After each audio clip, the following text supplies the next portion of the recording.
বন্ধুরা চলে আসছি তোমাদের সঙ্গে লাঞ্চ মেনু শেয়ার করার জন্য। আজ বৃহস্পতিবারে নিরামিষ লাঞ্চ মেনুতে আমি কী বানিয়েছি চলো তোমাদের সঙ্গে শেয়ার করি। প্রথমে আছে গরম গরম সাদা ভাত, নিয়েছি ভুত জলকিয়া, আমাদের এখানে এটাকে নাগামরিচ বলে শিলংয়ে, তোমরা কে কী বলো কমেন্টসে জানিও।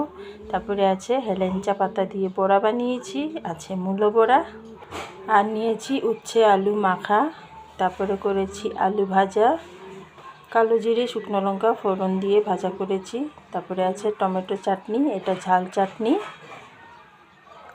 আর করেছি কাঁচা মুগের ডাল, ফোড়নে দিয়েছি শুকনো লঙ্কা আর কালো জিরে।